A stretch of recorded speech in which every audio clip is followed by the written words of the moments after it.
Hey guys, many of you asked me to make this video, and here it is, finally. How did the dinosaurs die or become extinct? So in the first video I showed you that the dinosaurs lived with humans and not millions of years ago. In the Bible they are called Tanyin, meaning dragons. The word dinosaur was only created much later in the 1800s. Now, a lot of people say the dinosaurs probably died at the flood. Other people say, who believe in evolution, no, they died millions of years ago at the Ice Age. Only birds survived. Now they say that a lot of the birds are actually the evolved dinosaurs. Well, that's not what the Bible says, and that's not the truth. The fact is that the dinosaurs went with Noah on the ark. Genesis 7 verse 13. On the very same day, Noah and his sons, Shem and Ham and Japheth, and Noah's wife, and the 3 wives of his sons with them entered the ark. They and every beast, not some beasts, every beast, according to its kind. And all the livestock, according to their kinds. And every creeping thing that creeps on the earth, according to its kind. And every bird, according to its kind. Every winged creature. So, every animal of its kind. That includes dinosaurs. Now you might say, Daniel, that's just crazy.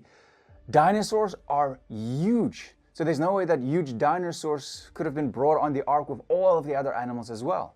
Well, that might be true. Not huge dinosaurs and huge animals, but babies, definitely. It will be much easier and wiser to take small animals into the ark and not big and old ones, so that after the flood they could have lived longer and produced more babies. Big dinosaurs were big, well, some of them depending on their kind, right? But the babies were, well, babies, small. Do you know what the biggest egg fossil is that they found of dinosaurs? The biggest dinosaur egg fossil was around the size of a football. That's it. That's close to an ostrich egg. So imagine the size of dinosaur that could come out of that egg. Not very big, right? And then, before the flood, they had hundreds of years to grow, right? Remember lizards, they never stop growing, and so they have hundreds of years to grow, because that's how old the people got at that time as well. Very, very old, some over 900 years old. And the ark was a lot bigger than people think.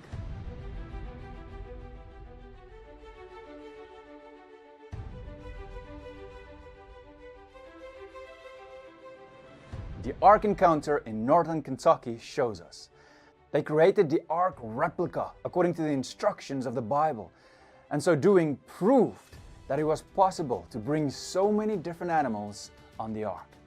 Take some time and go visit them when you have the chance. So, after the flood, these baby dinosaurs went into nature and they repopulated. They had babies and they just got more. So what happened to them? Why don't we see them here anymore today? Well, let's just back up a little bit. I honestly believe that they did repopulate the earth, spread across the land with more dinosaurs, and I believe this is why we have so many dragon legends from different cultures across the globe. Now just hang in, because I'm going to tell you about these legends, these interesting stories in a bit. First of all, I believe that the world they stepped into after the flood was extremely different. It was devastated by the flood, right? So the pre-flood world, called the antediluvian period, it was 2 different worlds. There was now more water, which also divided certain countries, as it is still today. But before the flood, the land was more connected, called by some as Pangaea. And now God himself also made a few changes. We see that in Genesis 9 verse 1. And God blessed Noah and his sons and said to them, "Be fruitful and multiply and fill the earth. The fear of you and the dread of you shall be upon every beast of the earth, and upon every bird of the heavens, upon everything that creeps on the ground, and all the fish of the sea. Into your hand they are delivered. Every moving thing that lives shall be food for you. And as I gave you the green plants, I give you everything. Now remember, before the fall, Adam and Eve and the animals there, they only ate plants, fruits, nuts, veggies, all that kind of stuff. But then after the fall, it changed. Some humans probably started to eat animals, but only after the flood, God made it official. That's what we read in the Bible. In those early years after the flood, it was probably not as easy just to live from plants anymore because, well, the flood just devastated the land. And so people had to start killing and eating animals to survive. Many species and humans struggled and are still struggling to survive in this new world today. Many died and many are dying today. A lot of dinosaurs also died. As we can see in the fossil records, many plants, animals, dinosaurs died and became extinct. There are even plants and animals rapidly becoming extinct even to this day. According to the IUCN Red List of Threatened Species, more than 42,100 species are threatened with extinction right now. You know, we humans are killing everything. And we've been doing it for a very long time. Some people care and some people don't care at all. Just look at the mess that our oceans are in. Ocean life decreasing at an alarming rate. According to the Global Citizen, 22 animals went extinct in the US alone in 2021. These are beautiful animals like the Bachman's warbler, the ivory-billed woodpecker, flat-beaked mussel, the Molokai creeper, and so forth. So many animals, including dinosaurs, have become extinct over the years because of factors like environmental changes, diseases, genetic problems, natural catastrophes, lack of food, and people kill them. People hunted dinosaurs for food, leather, ivory, and other things, just like we killed millions of animals in the last 100 years. Trophy hunting is also a huge factor. In South Africa, you used to have elephants walking everywhere, and huge ones with huge tusks. When humans moved in, they built towns and whole communities, and they killed every one of them. Trophy hunters killed out all the best DNA. You know, the DNA of those big elephants with the huge tusks of 2 to 3 meters, they don't exist anymore. And guess how many wild animals like lions, elephants, cheetahs walk around here in the wild in South Africa? 0. None. Just some deer here and there. You can only find them in safari parks now, like the Kruger National Park. But humans did not create safari parks back when dinosaurs still roamed the earth. People are scared of wild animals, beasts like lions, tigers, elephants, and so whenever you see a civilization moving into an area, they kill off all dangerous animals because people don't want them around their houses. They want to be safe. And we've basically killed off all dangerous animals in South Africa in just this last 100 years. Now imagine how people could have hunted dinosaurs called dragons back then from the time of the flood up until now. That's over 4,300 years. Well, if they did, you would expect us to have evidence of it somewhere, right? Even just a little bit. Do we? A lot. Everywhere. Answers in Genesis mentions a few. A Sumerian story dating back to 2000 BC or earlier tells of a hero named Gilgamesh who, when he went to fell cedars in a remote forest, encountered a huge vicious dragon that he slew, cutting off its head as a trophy. When Alexander the Great, 330 BC, and his soldiers marched into India, they found that the Indians worshipped huge hissing reptiles that they kept in caves. China is renowned for its dragon stories, and dragons are prominent on Chinese pottery, embroidery, and carvings. England and several other cultures retain the story of Saint George, who slew a dragon that lived in a cave. Then there's the story of the 10th century Irishman who wrote of his encounter with what appears to have been a stegosaurus. In the 1500s, a European scientific book, Historia Animalium, listed several living animals that we would call dinosaurs. A well-known naturalist of the time, Belisis Aldrovandus, recorded an encounter between a peasant named Baptista and a dragon whose description fits that of the small dinosaur Tanystropheus. The encounter was on May 13, 1572, near Bologna in Italy, and the peasant killed the dragon.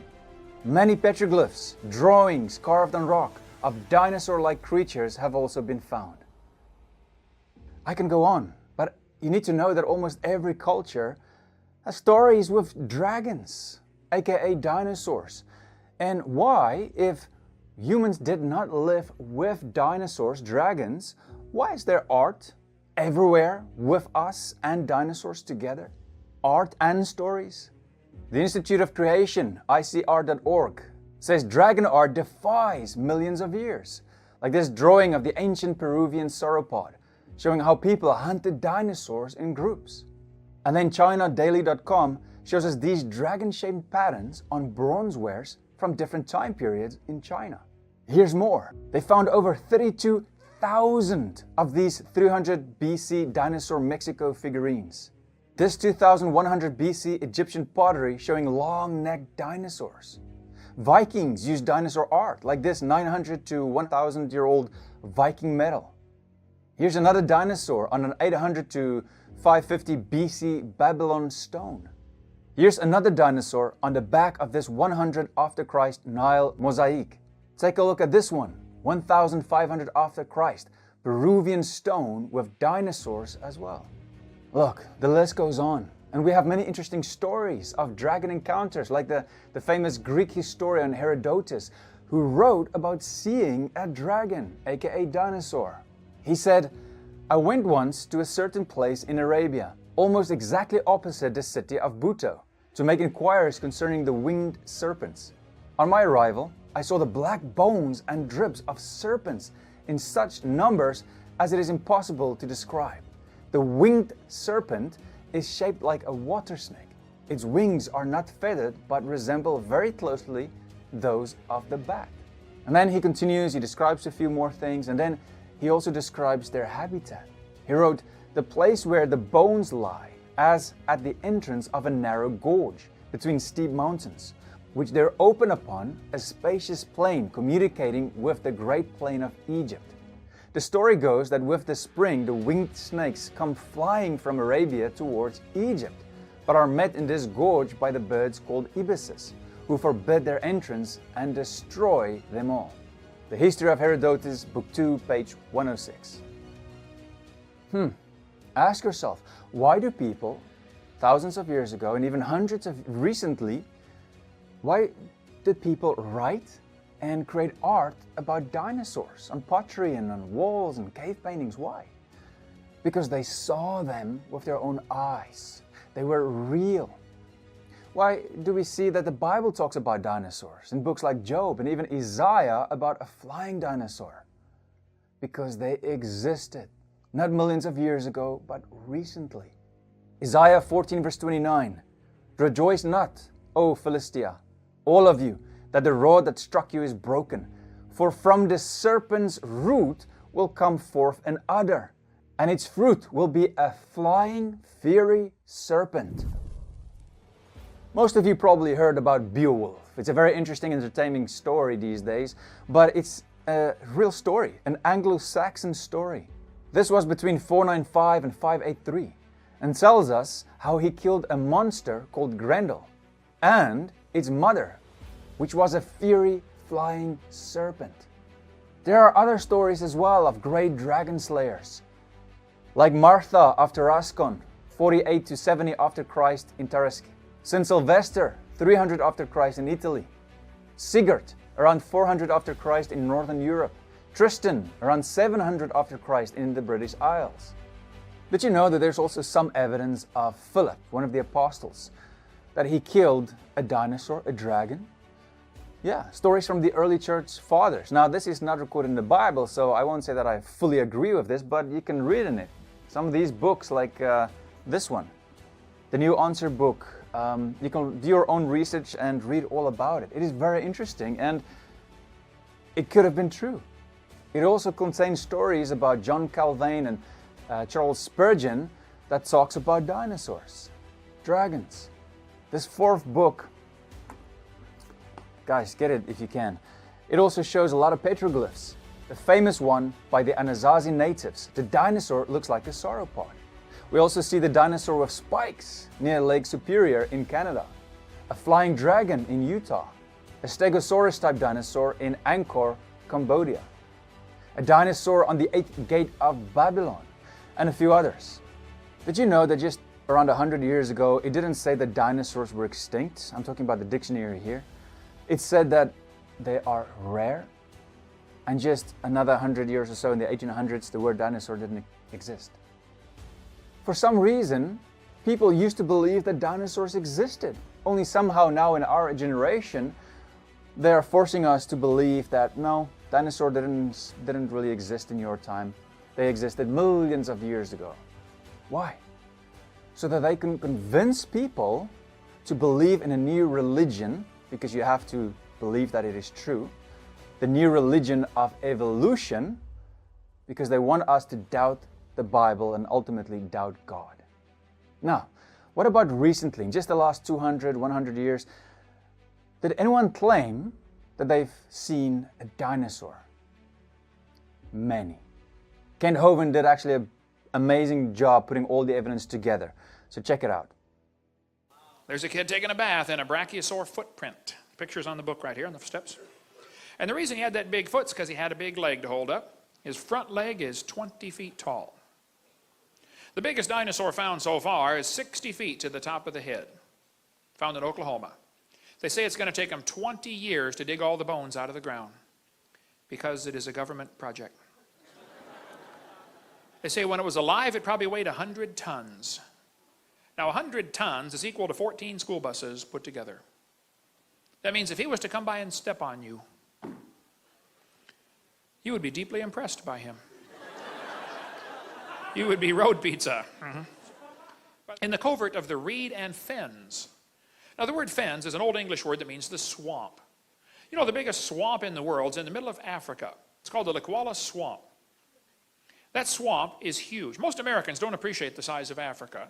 Here's what Africa looks like next to the entire United States. Africa's gigantic, okay? That swamp is bigger, is the same size as the state of Florida, 55,000 square miles. That swamp is huge. Did you know that swamp today is 80% unexplored?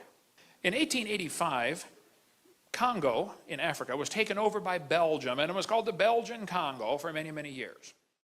There were reports in that swamp from the 1700s when the missionaries went in there and said, man, there are dinosaurs still living in that swamp. Dinosaurs still alive? 1910, New York Herald ran an article about dinosaurs still living in Africa's swamps. Here's a Saturday Evening Post, 1948. There could be dinosaurs still alive in Africa. The natives also talk about an animal they call Mokele Mbembe. Mokele Mbembe? What on earth is that? Well, if you show them the picture of an apatosaurus, they'll say, yep, that's it, Mokele Mbembe. The natives claim these animals live underwater. They're very rare. Of course, they're in the swamp in Africa, and nobody goes out at night anyway, and there's no lights over there at night. But the animals are seen mostly early morning or late in the evening when they come out, and their favorite plant is the Malombo plant. There's Dr. Mackel holding a Malombo plant. Dr. Mackel was a University of Chicago microbiology professor, and he went over there and studied this carefully and came back and wrote a book called A Living Dinosaur. Now, he believes in evolution, but his book is great about the evidence for dinosaurs still living in African swamp. They found footprints of the creatures. A missionary friend of mine was there for 43 years as a missionary, Eugene Thomas. He's in Ohio now. Here's his phone number. Call him up. He was there for 43 years. He said, I had 2 pygmies in my church. It killed one and ate it. Dinosaurs. They said the creature was dark brown in color. The skin appeared slick and smooth, had a long neck and a small head. They heard it. They saw it. It was making a roaring noise. And the government officials even saw it. There's an article here in the Boston Herald newspaper about a group going over to look for the dinosaurs still alive in the Congo swamp. It was 32 feet long, 4,000 pounds. They said, what on earth is that? Captain said, I don't know, but it stinks. When they set it down on the deck, it broke in half and pus oozed out everywhere. So they made a bunch of sketches, took a bunch of pictures, and shoved it overboard. Special stamp was made for Japanese mail in 1977. Now, some people argue that it might have been a basking shark, and I agree, it might have been a basking shark. But the fishermen on board said, we know what basking sharks are. We don't think it is, okay? Basking sharks, they tend to rot away, leaving the head part behind. There's a basking shark right there. What looked like a dinosaur washed up on the beach in Russia in 1994. It was 39 feet long. This thing apparently is a doctored photo of a shark. Somebody with Photoshop, made it look like a plesiosaur, but actually it's a doctored photo. But so be careful. There's plenty of frauds out there, no question. But the existence of a fraud or counterfeit does not disprove the existence of the original, right? In 2004, a bunch of people over in Papua New Guinea reported a creature like a dinosaur, 10 feet tall, with a head like an alligator, or tail like an alligator, a head like a dog, right there on the island in the city of Kokopo. One lady said she saw it, she ran for her life, seeing a 3-meter tall creature with a head like a dog and a tail like a crocodile. You can read all about it on the internet about this creature seen just in 2004. Japan reports some of these creatures. The North Island, Hokkaido, reports them, and the South Island down here of Japan. They call it Ishi in Lake Ikeda. In China, there's reported one called USO, Unidentified Swimming Object. Norway has several reported sightings, as do Swedish lakes, a couple of Swedish lakes up there. They call it, anybody speak Swedish, know how to say that? Stores, Jordan. Close enough, yeah, okay. You don't speak Swedish, do you?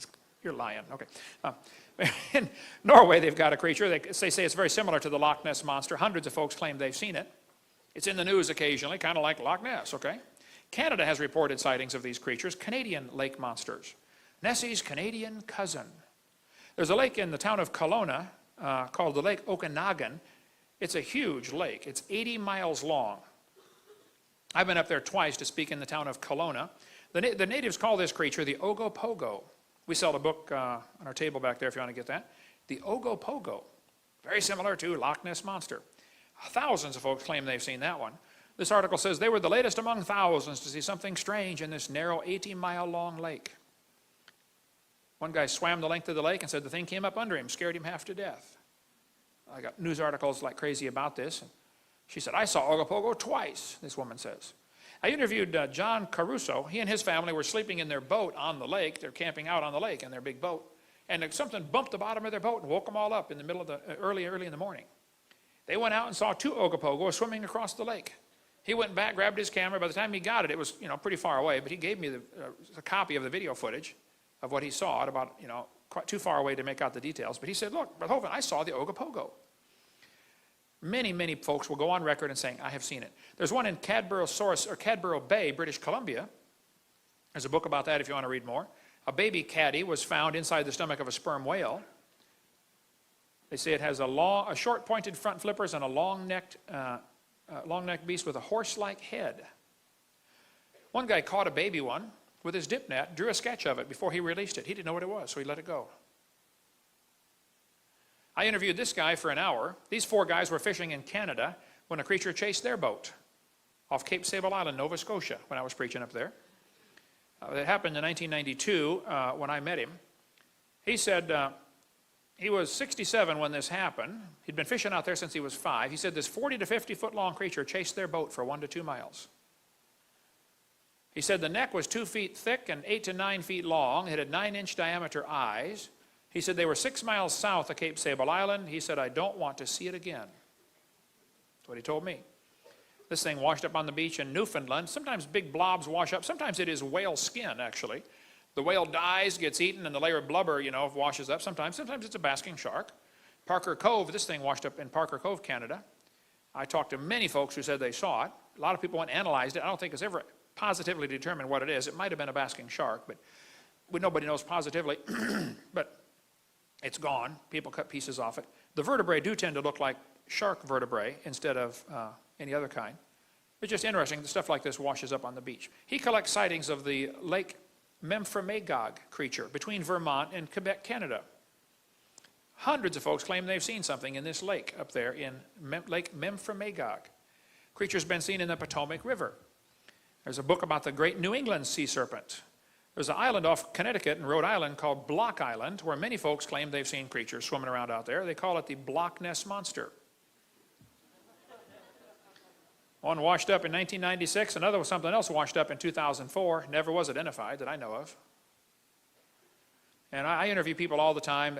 Lake Erie's apparently got one. Erie's Bessie matches Nessie. They say it's 35 feet long, has a snake-like head. It's in the newspaper once in a while about Lake Erie's monster. Okay, you can read all that for yourself. But a dead baby creature was found on the beach of Lake Erie. A guy took it home, stuffed it, and mounted it. He's a taxidermist. He said, "You tell me what it is." I don't know. Dr. Ball bought it. It's in his museum in Texas. It's never been identified. They're not sure what. It may be a fake. Nobody knows, but very interesting little critter. I interviewed the sheriff who saw that one of the first guys to see the Scituate Harbor monster, 50 feet long when it washed up on the beach. Everybody started cutting pieces off. By the time they got the photo taken, it was pretty butchered up. Some people argued it's a basking shark. Others said it's a real sea serpent. The health department said, "We don't care. It stinks. We're getting it out of here." And so they blew it up with dynamite. California, 1925. This critter washed up on the beach. That's the head. Here's the neck going down to the right. Just the neck was 20 feet long. Well, everybody that examined it said it was a plesiosaurus. 20-foot neck. One atheist wrote me a letter and said, "Hovind, you're so stupid." He said, "Don't you know that was a whale?" I said, "Now just exactly where is the neck on a whale?" "Ought to be between the head and the flippers." He said, "It's a rare form of Bard's beaked whale." Oh, it's pretty rare, all right, with a 20-foot neck. Duh. The people who saw it said it's a plesiosaurus. Why is that so hard to believe? You know why people resist explanations like that? It goes against their theory. They like the evolution theory because it gives them freedom from God. That's why they like that theory. And we could spend all day on cryptozoology stuff. I have studied this for years and love. I've interviewed now 100 people that claim they've seen a living dinosaur. In New York, 1969, the harbor police chased something much bigger than a whale upriver. Never did catch it. Could have been a zeuglodon or a basilosaurus, I don't know. But the White River monster in Newport, Arkansas has been reported many times. Up until 1973, it apparently disappeared.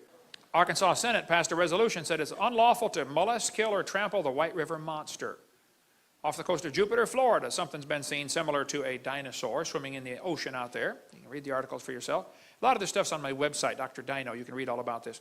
There's a lake between New York and Vermont called Lake Champlain, where many people claim they've seen the Lake Champlain monster. I interviewed Sandy that took this picture. I said, "Sandy, do you think you saw a dinosaur?" She said, "No, I know I saw a dinosaur." She and her husband and 2 kids watched it for 10 minutes.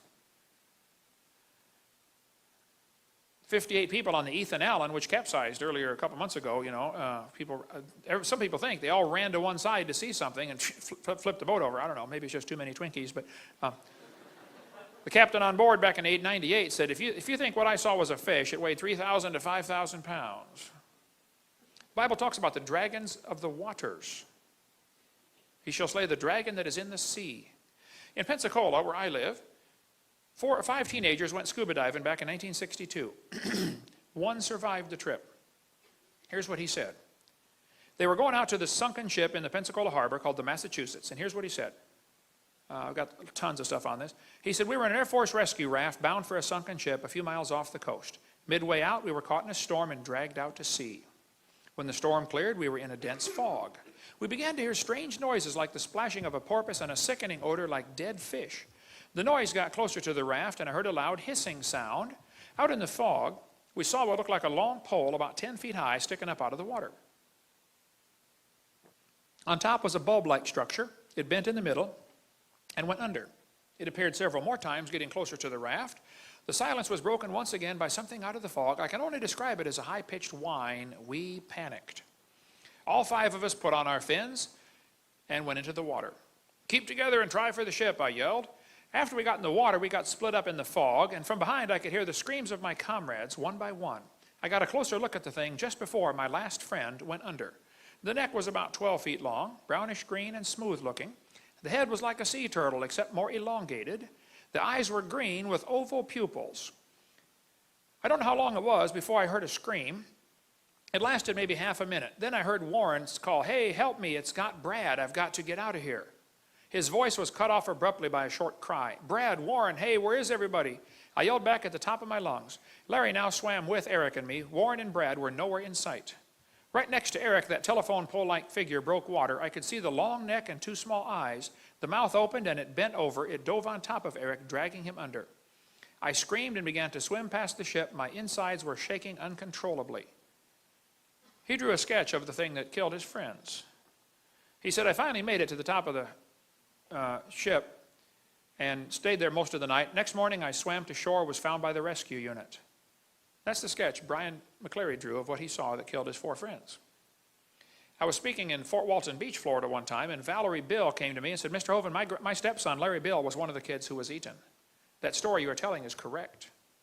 But the Pensacola News Journal said, after they interviewed him, they said, this is a beach town. You know, people come here to go swimming. We're not going to report that your friends got eaten by a dinosaur. We're going to report that they drowned. So that's what the newspaper said, 4 teenagers drowned. Panama City, there's something seen there similar. Youth director at a Lutheran church told me his whole youth group was in the van and they saw a creature like that in Panama City Harbor. There have been many reports of dinosaurs still living. There could be some pterodactyls still alive. The natives call the animal the Congomato. If you're in Congo, in Kenya they call it Batamzinga. Steve Romandi was on the Kenya Olympic running team. He called me and said, he was going to school in Louisiana. He said, Mr. Hovind, I saw those creatures. He said, we've got them in my village in Kenya. He said their favorite food is decaying human flesh. They dig up graves and eat the bodies. They kept talking about the Congomato. Well, we could cover dinosaurs still living for hours, but there have been lots of reports of pterodactyls still around. I get calls about this from people all the time, about pterodactyls being seen in Papua New Guinea or in Indonesia or in Venezuela. Wish we had time to cover all that, about all these pterodactyl sightings. Dave Wetzel went there and said, man, the natives kept talking about this flying ropin that glows in the dark over in Papua New Guinea. It lives on the island right there. So what's the point? You say, Brother Hovind, who cares? Yeah, I think there might be some dinosaurs still alive. And I think we have really been lied to about the dinosaurs. Now, I don't think there's many, and it's probably safe to go to the dorm, okay? Don't get excited and think, wow, we're going to get eaten by a dinosaur. No, it's not that way. The hallway will be clear tonight, I assure you, okay? But the Indians had a legend called the Thunderbird. They said a giant bird got hit by lightning. When they found it 3 days later, the buzzards had picked the bones clean, but they said the wingspan was 20 feet and had a bony bump on the back of its head. The Indian prayer sticks, to this day, have the head of a pterodactyl on them. Now, Henry Ford put an eagle on the taillight of his Thunderbird. It should have been a pterodactyl. You blew it, Henry. French explorers Jacques Marquette and Joliet stopped near what now is the town of St. Louis and reported they saw a big ugly bird painted on the cliff on the other side in Alton, Illinois. The Indians said, oh, it's a Piasaw bird. A great chief killed him years ago. They painted the picture up there for years. They finally put a big metal plaque. There's me down below it for scale. They took it down for fear the plaque would fall. I guess they just recently put it back up. I don't know. But if you go to Alton, Illinois, you'll see Piasaw. You know, Piasaw Dairy Queen. It's pretty famous over there. Whatever the Piasaw bird was. Okay. And we talk a lot about that. People say, well, Brother Hovind, why do you speak about dinosaurs? Well, for one thing, Satan's using them to teach his gospel. It's time Christians, put up a defense. Christians are confused where they fit in. They are a great evangelistic tool. Kids will gather around you like crazy when you get dinosaurs. He's the chief of the ways of God. Well, then God ought to get the glory. Now, the Bible also talks about Leviathan, but that's a whole other story. We'll cover Leviathan some other time. So basically, God made everything in 6 days. Dinosaurs lived with man. People have killed most of them. There could be a few still alive. And Christians need to quit worrying about dinosaurs and start using them for God's glory. Thanks, Kent. I didn't even show you all of it, just some of the evidence that he gathered. And here's the sad part of this. These people who want to force evolution down your throat, who say that dinosaurs existed millions of years ago, they will never show you this evidence. Even if people find new evidence, they will do their best to hide it. So even if there's more evidence out there, they won't show it to you because they control the media. They control social media. They control big corporations. They control everything. Now they just want to control you. They teach these lies to you in school and they use your own tax dollars to do it.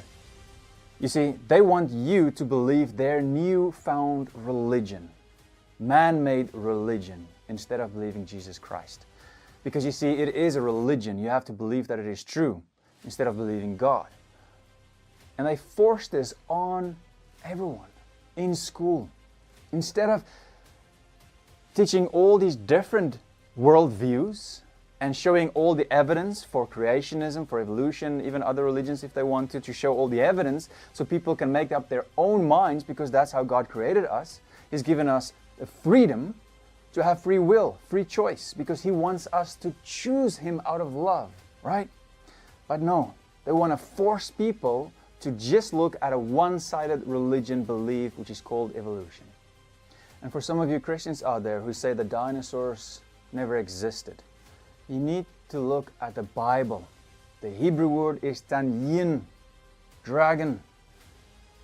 God said that the top of His creation, of all the animals, is the dragon, not the lion. He never said that the lion is the king of nature. Read it with me. God says in Job 40 verse 15, "Behold, behemoth, which I made as I made you," which means He really made behemoth.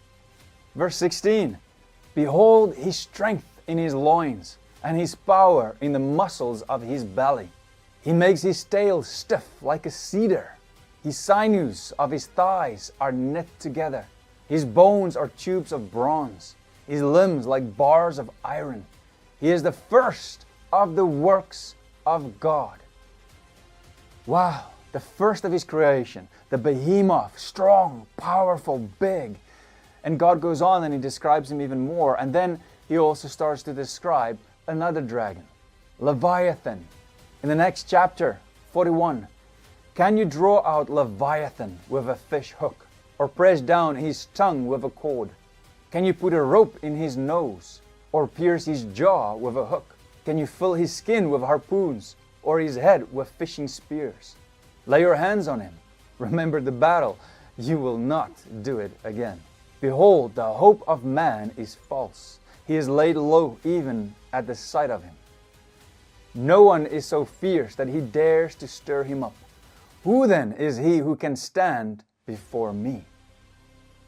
These dragons are the top of God's creation. A behemoth, a leviathan, not the elephant, not a hippopotamus or a lion. Listen to how God enjoys His creation. Verse 12, "I will not keep silence concerning His limbs, or His mighty strength, or His godly frame. Who can strip off His outer garment? Who would come near Him with a bridle? Who can open the doors of His face? Around His teeth is terror. His back is made of rows of shields, shut up closely as with a seal.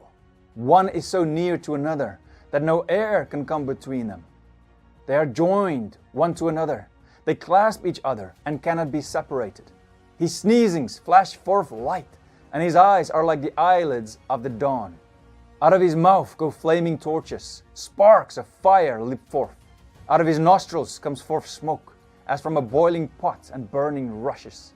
His breath kindles coals, and a flame comes forth from His mouth. In His neck abides strength, and terror dances before Him. The folds of His flesh stick together, firmly cast on Him, and immovable. His heart is hard as a stone, hard as the lower millstone. When He raises Himself up, the mighty are afraid. At the crashing, they are beside themselves.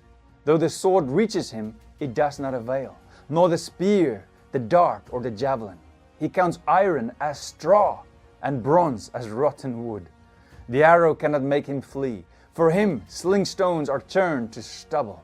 Clubs are counted as stubble. He laughs at the rattle of javelins. His underparts are like sharp potsherds. He spreads Himself like a threshing sledge on the mire. He makes the deep boil like a pot. He makes the sea like a pot of ointment. Behind Him He leaves a shining wake. One would think the deep to be white-haired. On earth there is not His like, a creature without fear. He sees everything that is high. He is king over all the sons of pride. Wow. You know, a lot of Christians today just need to be like a child and read the Bible as it is. Have faith like a child. This is God Himself describing the dragons, the top of His creation, having joy in it, in the strength of these dragons. Now, if you want to know more what the world was like before the time of the flood, in the antediluvian period, then please watch this video here. That's from my other channel. I just did it on there. It's going to be a very interesting video you don't want to miss. So click on it, and before you go, remember, God loves you, and I love you too. Bye.